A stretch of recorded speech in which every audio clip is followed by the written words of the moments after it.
майски лес до Акджамия, по кабел и една чиния. Програми гледате, нали? И най-добрата – TVV. Предаване невероятно. Това е толкова понятно. Сред много вести актуални, това са клюки, музикални. Хайде, здравейте! Да. Хайде, здравейте! Моето име е Васко Гронков, прочут бизнесмен от град Видин и бъдещ министър на културата. Това, което гледате, е една продукция на телевизия Видин, наречена, разбира се, музикални, вести и клюки.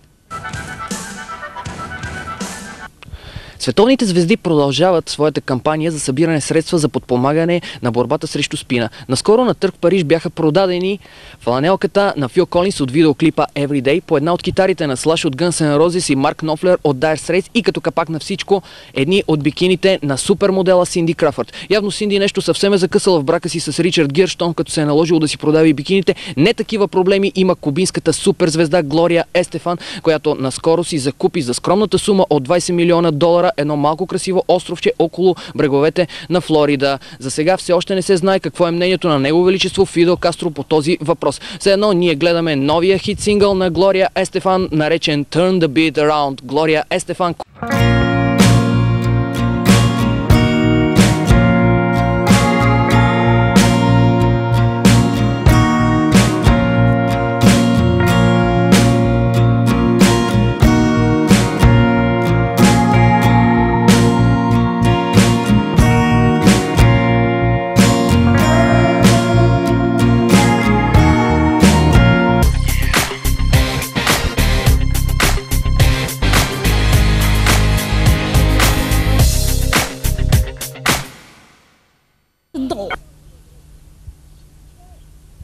Реймънд Слингърт, мъжката част на холандския дует Two Unlimited, реши да отвори ресторант в центъра на Амстердам заедно със своя баща. В същото време в европейските класации отново нахлу хит на Two Unlimited. Става дума за песента No One.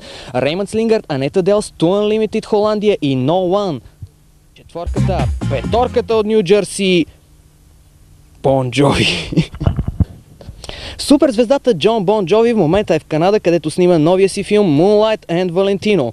Разбира се, в този филм Джон Бон Джови изпълнява ролята на Валентино. В продукцията, освен него, участват и звездите Лупи Голдбърг, Кетлин Търнър и Елизабет Перкинсън. Същата тази Елизабет, която играеше Уилма във филма Семейство Флинстоун. Тези дни излезе и новият първи за Бон Джови Greatest Hits албум, озаглавен Crossroad. Една от двете нови песни в тази плоча е моментният мегахит баладата Always. Always и Бон Джови от Нью Джерси.